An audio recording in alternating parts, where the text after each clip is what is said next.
All right, I think we're live. Welcome everyone. Really excited to talk about today's topic with all of you and having you all in our webinar today. As humans, we often fear change and the unknown, and that is entirely normal because we lose the feeling of being in control. And as AI is rapidly becoming an increasing part of our daily lives, so are the opinions surrounding it. AI going rogue, replacing humans and being a danger for society as we know it. The growing use of AI in recruitment specifically has led to a lot of questions. Can we trust it? Isn't AI biased? And how does it exactly work?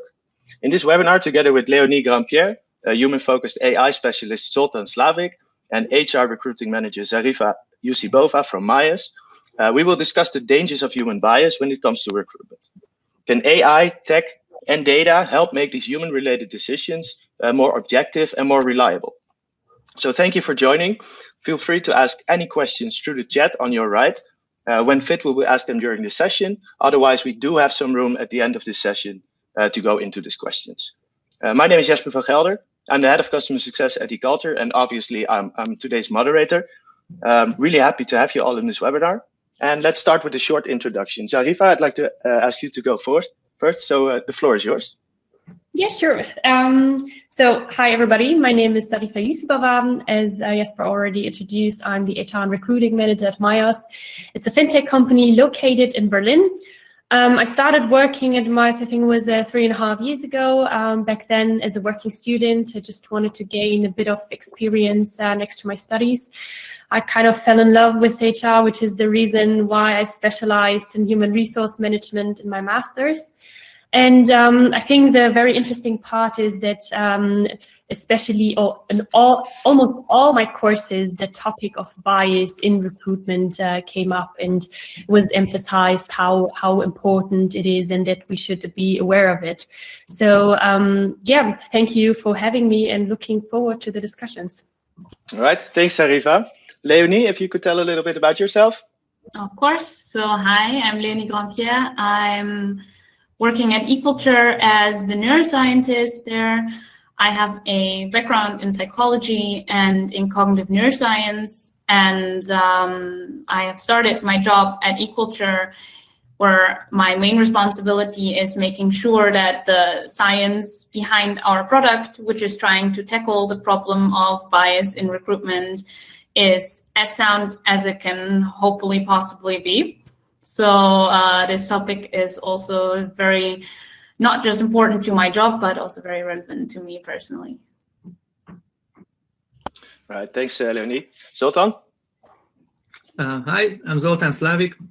At the moment, I'm a free agent, as in football terms people would say, but up until very recently, I was focusing on AI research, and essentially AI research management, setting up collaborations, running the projects and things like that. Many of these projects had something to do with places where bias could come in. So on one hand, users from whom data comes may have a certain bias that you need to take into account. Data that comes from somewhere may have some bias as well, and people creating AI systems might also have some. So I tried to look into this in different settings over the last years, and I will probably talk to you in more technical terms if I'm triggered, because my original background is computer science. My PhD was in information retrieval, then I moved on to data science, and then the wider sense of AI. And I'm looking forward to the discussion, and I'm curious where it goes. All right, thanks, Zoltán. Thanks to everyone. I know that you're all very knowledgeable in your own fields of expertise, so really looking forward to this webinar.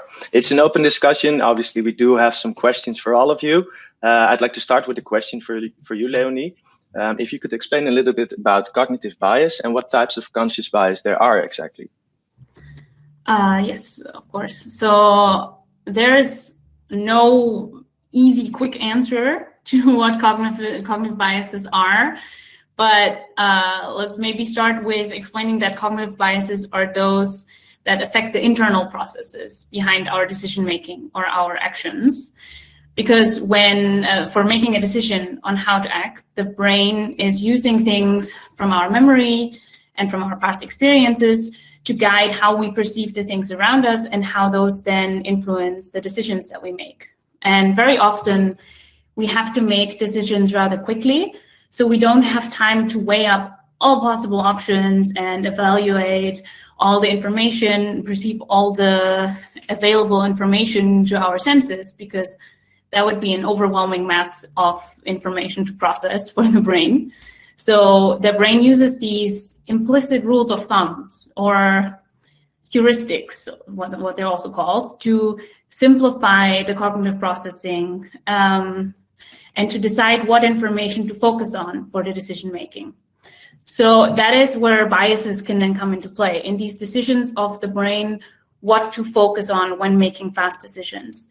And most of these processes operate on an automatic or subconscious level, which is why almost all cognitive biases are actually unconscious.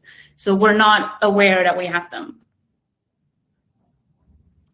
Right, yeah, thank you for the background information. I'd like to dive a little bit deeper into this to ask you, and Zarify, feel free to add as well, that some of the types of unconscious bias, and specifically the ones that we really see in the hiring process, in recruitment.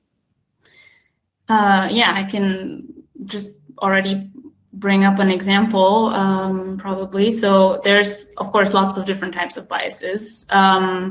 But one that might be very relevant in recruitment is one that's called the anchoring bias.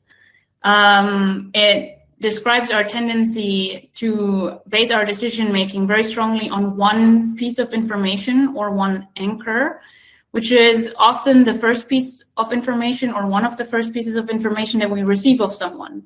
And if that is something positive that we relate to and that we value, then all the information that we process afterwards about a person is positively biased by this first piece of information.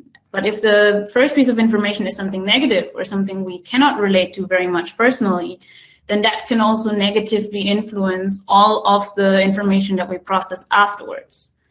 And then something that very strongly ties in with that is called a confirmation bias, which is when we have already formed an initial impression of someone, we have a tendency to focus on the information that we receive that confirms this impression, and to rather disregard or dismiss any new information that would disconfirm this impression that we have already formed.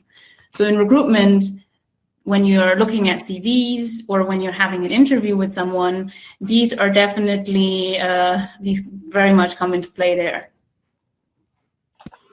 Right, thanks, Leonie. Yeah, it seems like the cliche, like the first impression, is extremely important, is really relevant here as well. Zarify, I know there are unconscious biases, but hearing Leonie talk about them, I'm not going to ask, are you aware of them, but what's your experience with these types of biases in recruitment?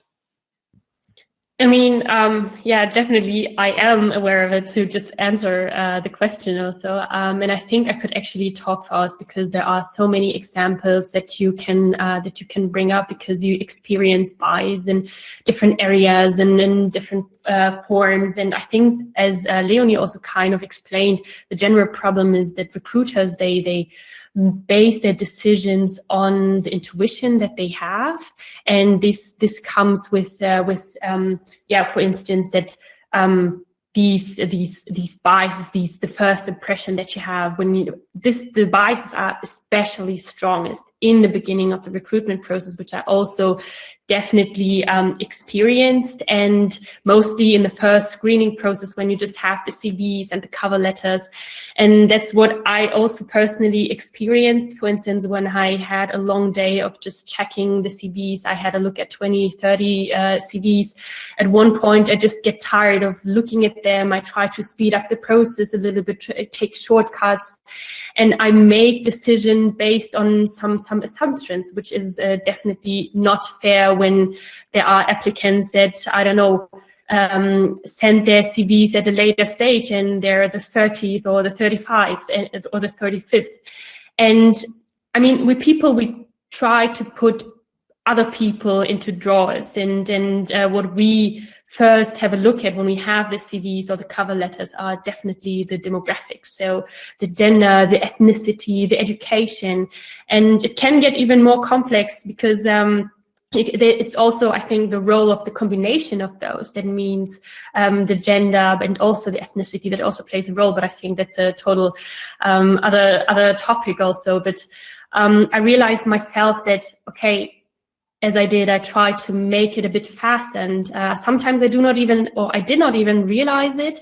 And I try to finish my work as soon as possible because I know that there's a lot to do. And I try to also answer the candidates as fast as possible, obviously. When I realize that sometimes it's early enough, sometimes it's not, oftentimes it's not, I just try to stop looking at the CVs and just go and do something else and get back to it afterwards in order to minimize this bias. But I mean, as Leonie already said, it is oftentimes unconscious, and it's really difficult to be aware that you are getting biased right now. And I think another important example, and what you should add here, and is also a little bit connected to the example before, is that a big role is also playing that we try to hire somebody that is similar to us. And I also made this kind of experience myself in the first, I think, 3 or 4 months when I started my working student employment, that I had a call with another person who applied for a working student position.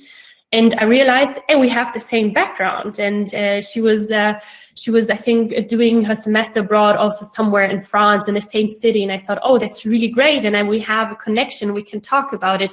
And you realize that the sympathy is just increasing, although it does not really have to do anything with the position itself. And this is also something which is actually very unfair other candidates or against other candidates. And yeah, this is at least one of the experiences that directly came into my mind. Yeah, thanks. And I really like the fact that you say that you are aware of it and that you try to take a step back and take some time for yourself to actually be able to then, like, more objectively again get back into that process, which I like as a strategy.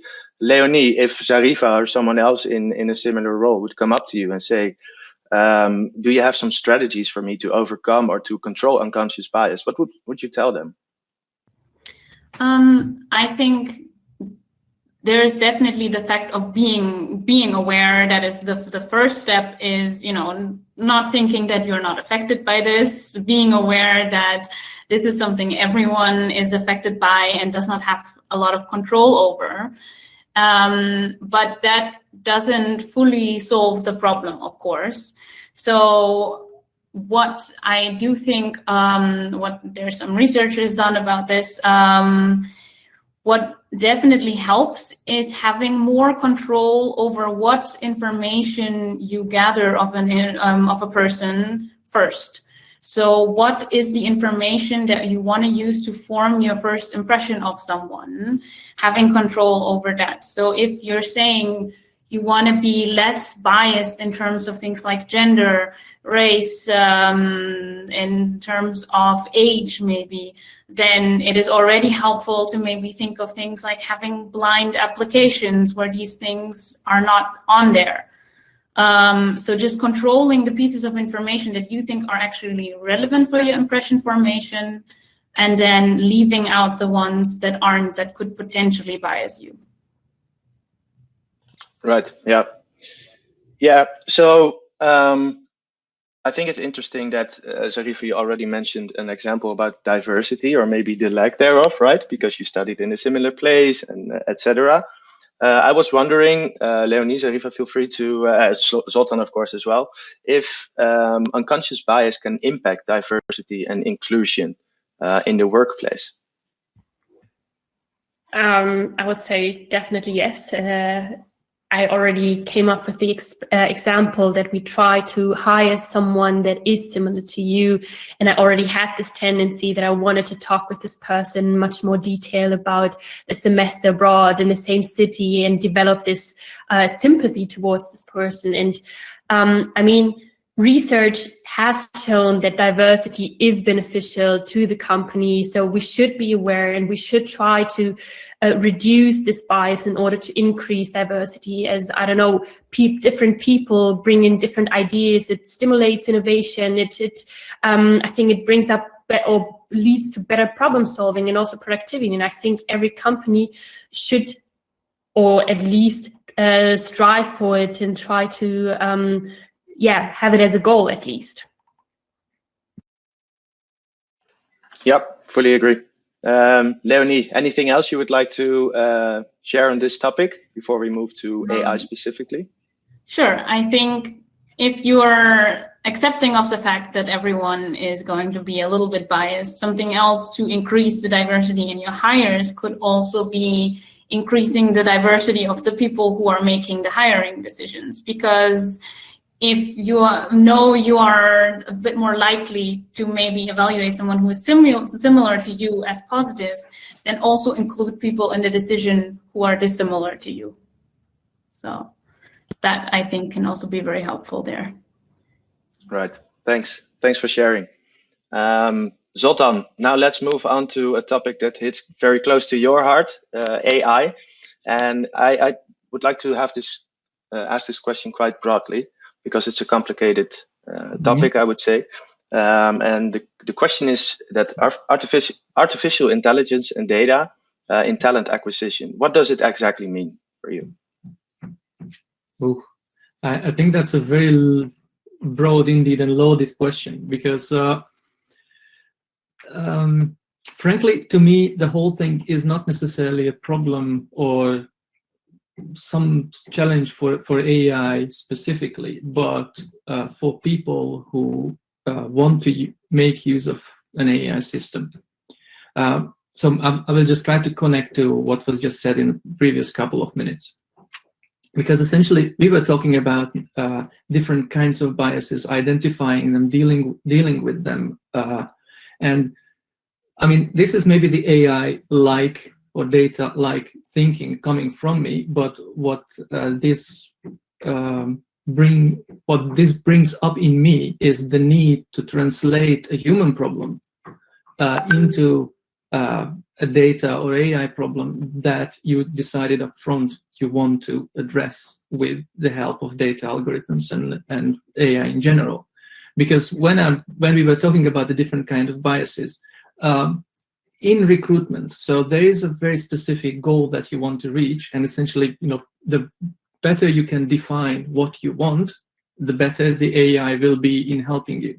So in that sense, the task needs to be well defined, and then now you know that you have biases. You need to think in terms of different categories of biases, because essentially, if you want to hire someone, you have to be biased towards someone who is able to do the job, who is willing to do the job, and so on. So you need those kind of biases working for you. Then you have other biases that you really don't want to have, like this gender and other things, which actually someone established they are not supposed to be there because they bring the wrong kind of end result. So you want to get rid of those. And the third category is biases that are irrelevant. So there are things that you don't need to know in order to make a decision. Frankly, there is some overlap between not wanted and irrelevant. So I don't know what color dog someone has. It's irrelevant, even if you are a big, black dog lover. You will not care about those. You are aware of it, fine, but you don't want to get rid of it. You don't want to force a certain balance at the end with this. So essentially, I would put these things into categories quite a bit. And then essentially, in order to do anything with this, either in an unbiased way or an automated way, all data that you have, you need to have a way somehow to put it into the same structure. So I think, Zarify, you were talking about this a bit, like, hey, you need to know a couple of things about people. This is why, say, recruitment sites have all those forms. They don't just import your CV all the time, but you need to fill in, like, I don't know, what's your most recent experience, was this, was that, because those are the biases, good biases that you want to do something with. And essentially all it comes down to, structure your data, and the more structured the data is, and the better defined the task and your goal is, the easier it will be to find out what sort of algorithm can be applied on it. And essentially from that moment on, once you made this translation from let's say a business problem, so to say, to an analytical problem very clearly, and then you have these, say, sub questions: I don't want this, I don't want this, I want this, I want this. You can turn something into essentially a modelable situation, and then you can use AI one way or another, or one or different kinds of AI to address that. And then maybe one more thing, just to potentially trigger the others discussing this. It is my belief, which apparently is shared with a lot of other people in and around of AI, that AI in general is a tool.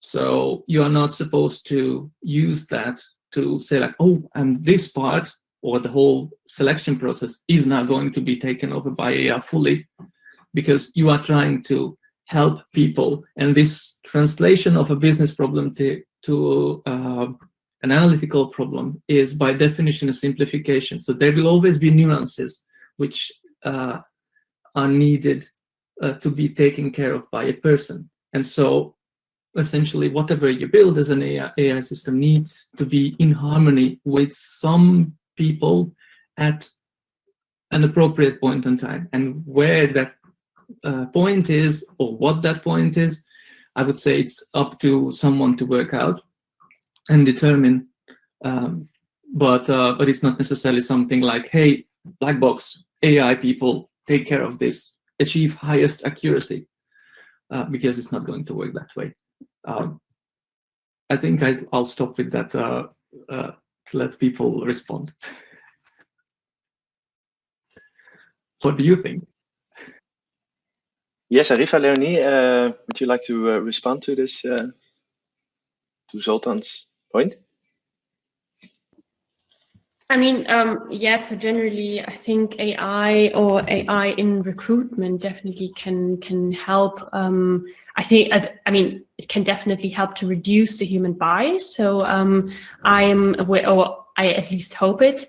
And I think, I mean, when I was thinking of, okay, how do I think of it? Because I'm also a little bit, okay, when it comes to technology and so on, I try to also be a little bit critical. Does it really 100% solve the problem that we are facing and so on? So, and I would say, yeah, it leads to faster screening, for instance, that when it depends on what kind of tool you use, definitely, and what you would like to have removed in the process or not would like to address, certainly. So if, for instance, I was thinking, if you have a talent pool or whatever, and some people are applying for a job and they do not fulfill certain criteria, such as a language or whatever, I think such a tool might definitely help. So to pre-screen, definitely in advance.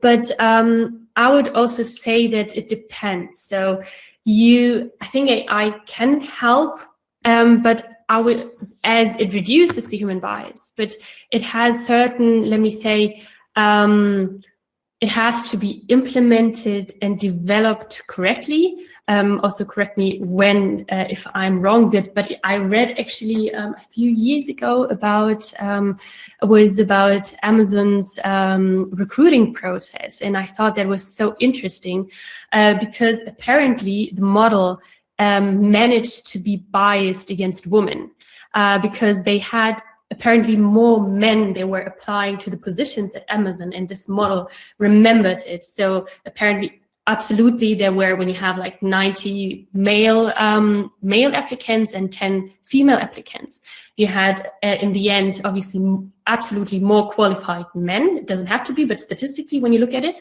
And so the model over time just remembered, and then it was biased against female. And I was wondering like, oh wow, because you try to obviously solve this problem with using AI, and then you realize, okay, your model can be biased as well. And I thought that definitely AI can help pre-screening. I mean, then I do not have to look at 30, 40, 50 CVs and can just concentrate on the most important.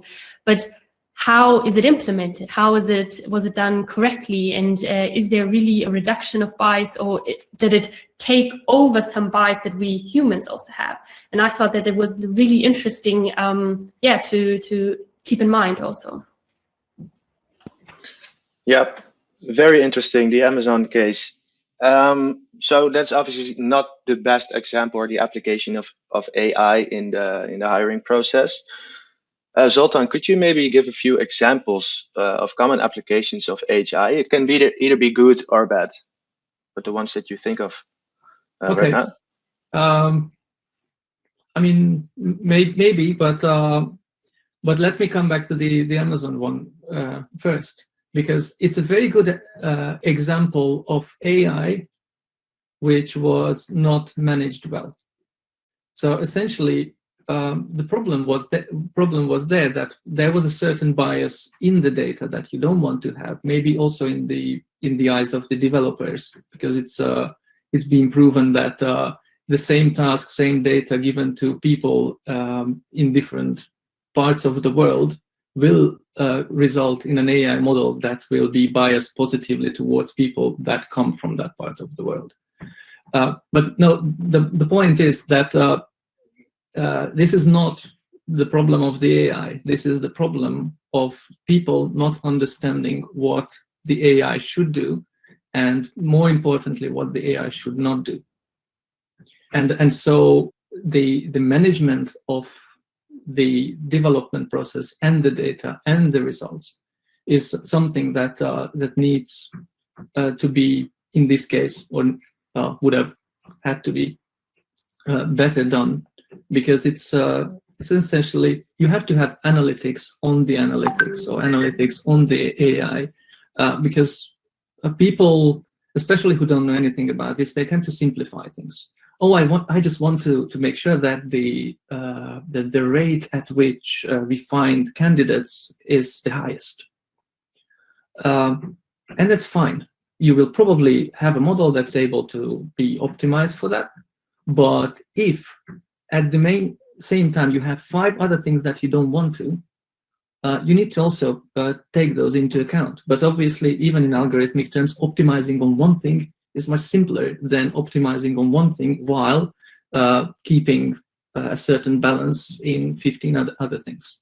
So unfortunately, if you really want to debias things, everything, all the measurements that you put around input, output, and everything needs to be very robust. But in terms of AI being used in recruitment, I mean, CV selection or pre-screening obviously is something that you want to do, because especially if there are many people, then you have to take care of that. This essentially can take care of a certain part of a task, and essentially I'm now trying to break down recruitment into different kinds of tasks that can be addressed by a specific AI. But that one essentially can take care of something like, is a person able to do a job? Essentially, do they have the right kind of skill sets? Match. You can make this arbitrarily complicated or not. There's another one that you may or may not get out of the CV, which is more like the motivation or the willingness of people.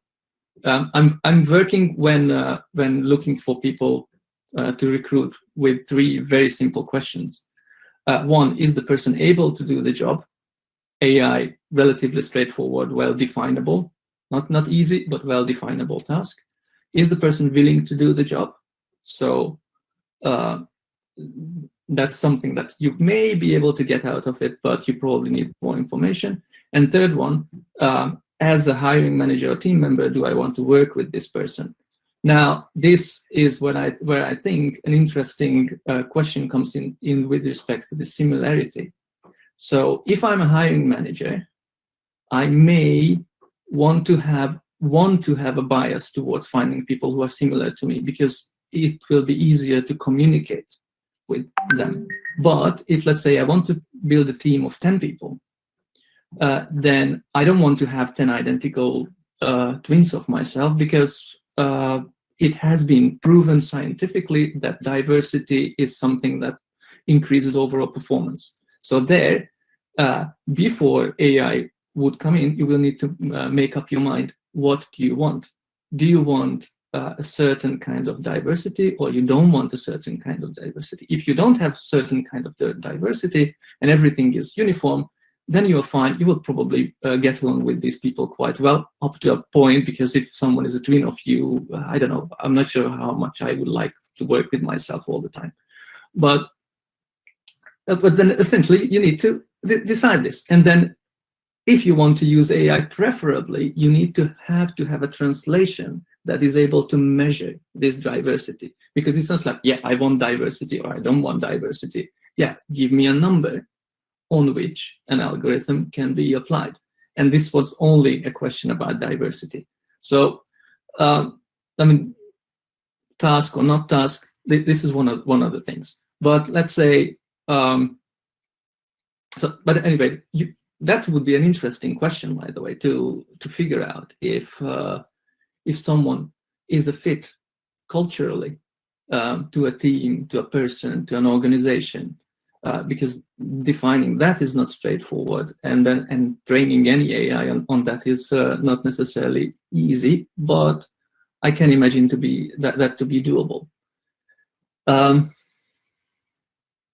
don't know, many other things, but frankly, I think I'm not an HR professional myself. So if you would describe to me what the process is, I would listen, and I could say, yes, this part can be automated, and we can discuss essentially how, what the task is, what level of automation you want to have, what do you want at the end, and then you would move on. Yeah, this is maybe automatable. We can assess how difficult it is to implement, how much data you would need for this, how much effort you would need to evaluate how good your system is, and other questions. Such as what other problems it may bring up, because you solve one problem, you can go through hundreds of applications a second, but it will bring up other problem that you need to identify, flag, and maybe address. And essentially, at some point, you can end up with a very complex system. So overall, I would say humanly describable process, and in that, finding places where individual pieces of AI can be introduced, because we are not yet at the place where you just say, well, all process taken over by an AI, because that goes into the bit futuristic general AI direction, which we are not there yet. And the question is whether in this particular situation, given that essentially a job might define someone's life for next couple of years, is whether you want to have that like that. I wouldn't want to give full control of any AI system there, because also other question, you can play with the biases, maybe not a question, but anyway, you can play with these biases. I can put together a CV with the right kind of keywords that will end up me being matched to a certain job, and I'm not sure whether that's the right kind of thing, that I'm optimizing my CV for something so much, because at the end I become some sort of a representation of myself that may not reflect who I'm actually, or who I am actually, and for that you may want to actually talk to a person, because they would figure something out. So I'm not advocating against AI. I'm advocating with the very specific use of AI. I think actually I would just respond to that, because I was actually thinking similarly. I was also thinking, okay, how do you measure the motivation, the cultural fit with AI? It is very difficult to do so, and I think, I mean, for some companies it's more important. For others, you also have to say that. But I was, for instance, what for me is really interesting to know is why a specific person was leaving the previous company. So what was the reason behind it? All right, then, Zarifa, could you then please, sorry for the inconvenience, reiterate shortly what you just touched upon? Okay. All right. I try to repeat it one more time. So third time. All right, I think everybody's hearing us and seeing us. Great. Okay, so the question I had was for the cultural fit, how we somehow also measure it. Is it not more effective to ask these questions? For instance, why did you leave the previous company before? In a structured interview, instead of asking it in advance, the applicants or whatever, because I have the feeling that you can prepare for that more easily and then just come up with an answer that the recruiters would love to hear and which would not directly make a big deal out of it. So this is what I was thinking, and then I thought, okay, do I really want this to be automated or tracked or whatever, but instead of asking it in a structured interview, for instance? Very good question. And I think you, as the person wanting to hire, needs to answer this and needs to be led towards answering this, because essentially this is a dilemma kind of situation. Do you want speed and scale, or do you want accuracy? If you want speed, you automate it, but people will start spamming the system and then essentially optimize on what you want to hear. If you want accuracy and you want to really assess people properly, you will need to bring in more of your own human interaction. Okay. And it's not necessarily this or that. You can probably come up with some sort of a supporting technology that would help you assess, and maybe you would ask very simple questions, not let people answer in certain kind of ways, or I don't know, maybe just try to infer something, and then if they go through, confirm. But it's essentially, it's one of those things like you can have this or that. You cannot have both of them at high level, at least not with the level of technology that we trust at the moment. And obviously, let's say you have high control yourself, and then you have technology here, and over time this should go up as newer and better technologies are developing. But at the moment, you have a trade-off. Okay. And what you are able to live with is essentially your question to answer, because depending on what you are recruiting for, the profiles can be very different. So there are jobs where, I don't know, thousands of people apply, and then you need to find, I don't know, 20. There are jobs where you only need to find one person, but you really don't want to lose that person in the automated part of the process. Then you would have this balance differently, and it would be implemented into system differently, I think. Okay, so it really depends on your preferences generally. Yeah, unfortunately, this is the usual consultant answer. Like anything you ask, my answer will be, it depends. And probably when we make that decision, actually depends on the timeline and the budget someone has before actually getting started. Unless you want to turn the whole thing into an iterative process. Let's try this. Okay, we try this for a week because we have so much data. We then evaluate, come back to it. Okay, this didn't work. I don't want this much of this. I want something else a bit. Then you change something and then try again. So depending on how large an organization you are and how let's say what your recruitment needs are, this can go in any arbitrary direction, and at some point someone who owns the business problem just needs to make a decision. I'm happy with that, and the other person should be able to present them with the appropriate data. Yeah, these are the numbers. Decision is yours. I'm helping. So, Leonie, I think you raised your hand, right? Please go ahead. I think it will also depend on what part of the recruitment process you're using the automation in. So if it is in the screening and it's there to help you make a decision on who you even want to invite to the interview, then you can ask yourself, is this a piece of information that I need to decide if I even want to invite this person to talk about this or not? And generally, in the screening process, for example, if you were to use an automation there is lots of examples of information where people can give answers that they think are socially desirable. There's also actually a bias for that, which is called the social desirability bias, which is the tendency of people to make themselves look as socially desirable as possible, or in this case, as desirable as possible to the recruiter. So if you're going to have an automation in your screening process, then I think it's just very relevant to control what information you're asking and how much room is there in this process for people to appear socially desirable. So if you're using CVs and letters of motivation, for example, that of course leaves a lot of room. If you're just asking for a couple of pieces of information or you're using some testing, then that leaves little room for this. So I think that's another thing to take into consideration there. Can I ask a question back? Because I may have a very specific experience with this.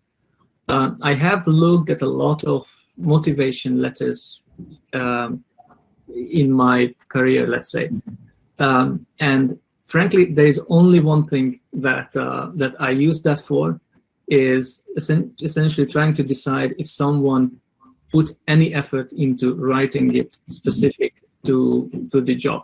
So, because essentially all the motivation letters are very much in this social desirability direction. I mean, I obviously look at the job description and I write all the words that are there, and it's very culturally different as well, or at least has a large variety, because there is a certain part of the world where it's kind of expected from their cultural point of view to write something about I believe that this and that and this and this and that makes me the perfect fit.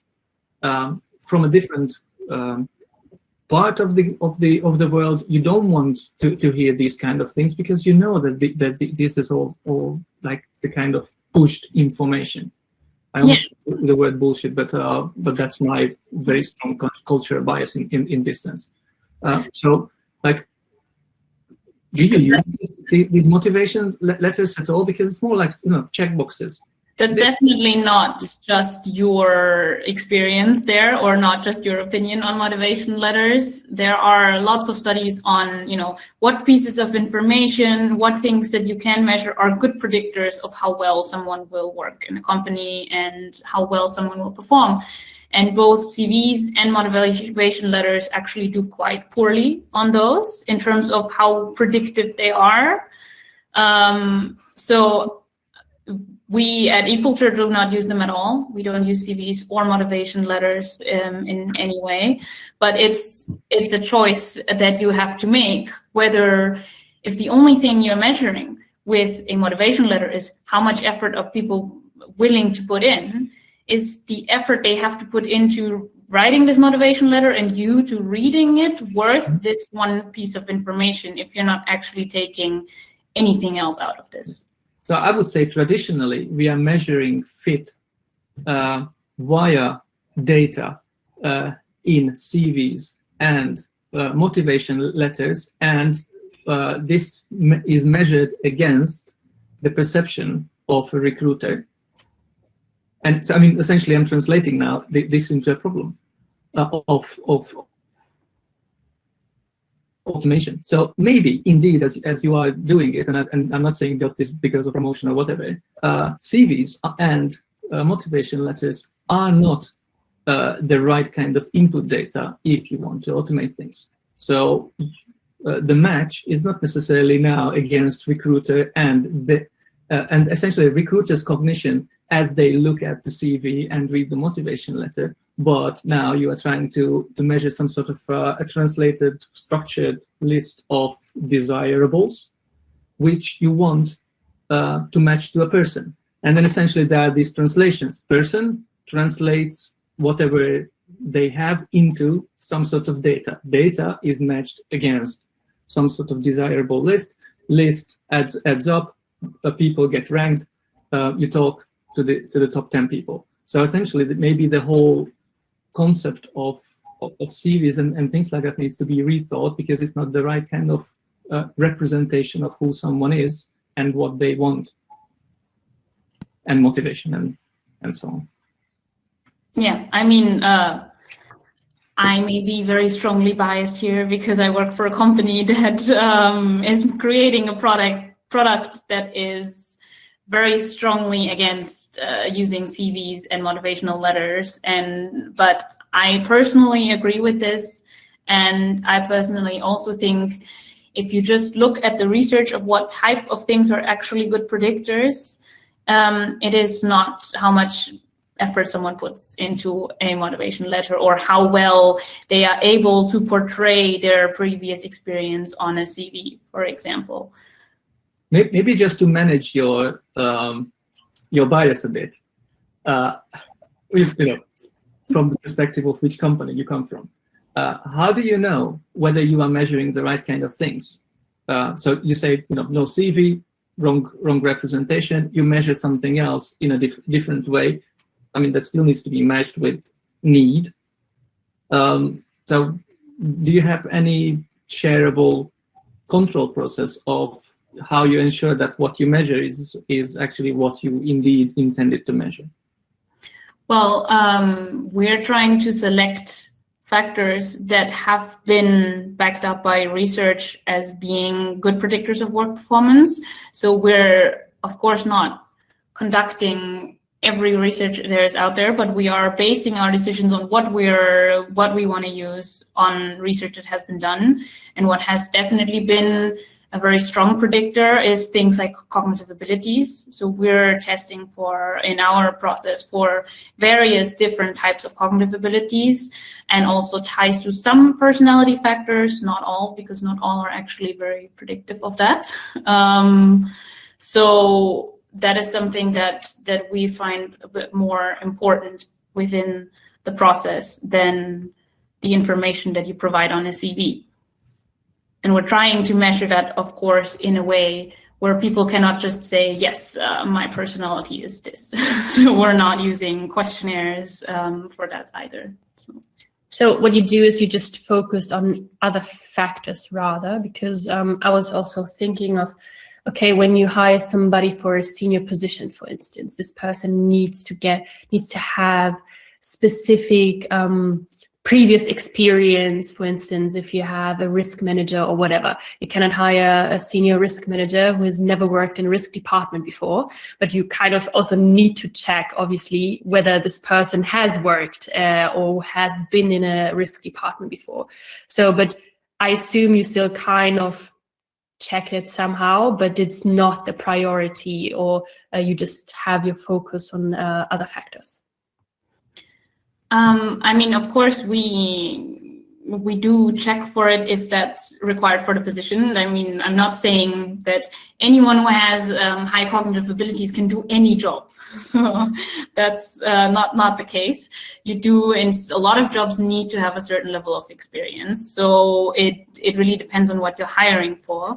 In our case specifically, you can ask in our application process, you can ask about things like educational background, work experience, maybe language skills, if that's something you require, or specific software that someone needs to be able to use. You can ask a few open questions, and then there are these cognitive ability assessments that we do and personality assessments. But the main point is that we're trying to control the information that you as a recruiter receive and you have control over what pieces of information you get. And something that you don't get at all when you use our product is things like age, gender, hobbies. They have a black dog. So all of these pieces of information wouldn't be in there. Okay. Yeah, totally makes sense. Maybe a provocative question. Do you not want to ask for these questions specifically to make sure that your selection process is not biased in a certain direction? Because I mean, this could lead to a very similar situation to the Amazon one, saying, okay, I'm not going to ask whether someone is male or female at all, and I'm going to be totally unbiased and objective in my decision. And then at some point you figure out that, oh well, actually by looking at someone's CV you can have a very good guess of whether someone is male or female. And then if you end up having a bias at the end, then yeah, you essentially ignored the problem rather than proactively addressed it. I mean, I'm just curious what your thoughts about these are. So you mean the problem that would arise if by looking at the application, I might still have a notion on other things about that person?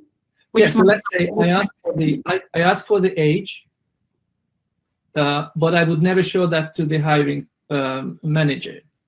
I would keep that for statistical purposes. So let's say half a year from now, when I have enough CVs, decisions, and everything made, I can make statistics about whether at the end I ended up being biased towards, I don't know, ethnicities, hair color, or lack of hair, or something like that. It's so essentially like implicitly, and it also has been proven that there are implicit biases, like you look at the person's picture, try to guess if that person is a nurse or a doctor, and interestingly, you will get the gender imbalance without specifically having an attribute in your system saying this is a male or female. So essentially, like, you may want to gather some data that specifically you don't use for the decision, but you use for the analytics of the analytics to make sure that your system overall doesn't make the wrong kind of choices on a large scale, not necessarily on an individual level. I agree with that very much. I think the best way of making sure, trying to see if there are still biases left, is by regularly checking and by keeping up with your data, keeping an overview of who has applied, who was selected, how did that turn out in the end. So definitely, I fully agree with you on that one, that it does make sense to collect some information, not to use for the actual decision-making in the recruitment, but then in retrospect to see if your current way of decision-making still shows a favor to a certain group maybe. Or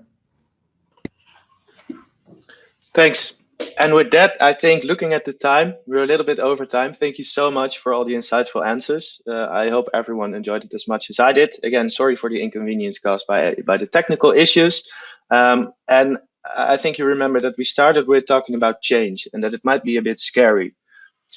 But I hope that after watching this webinar, you're aware of all the potential benefits that there might be when using AI, as long as you really are aware of the implications of the actual use itself.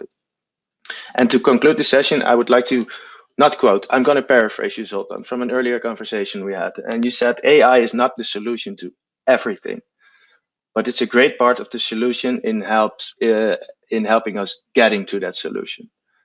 Correct me if I'm wrong, but I think that's what you said, and I really love that, and I think it perfectly summarizes what we spoke about today. Fair enough. Educ is not AI is not the magic wand. Yes, correct. All right. Well, thanks again to everyone involved. Thanks again, Zarify, Leonie, Zoltán. It was a pleasure having you in here. Just a short announcement for an upcoming webinar that will be about the topic of culture becoming a crucial pillar of scaling organizations. It is what keeps your team together. Sorry.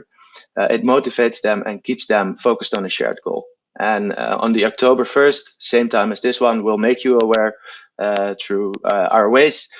You can join our webinar for that next subject. So thanks again, everyone. To the viewers, happy to have you, and well, looking forward to seeing you again. Thank you. Bye. Thank you. Bye.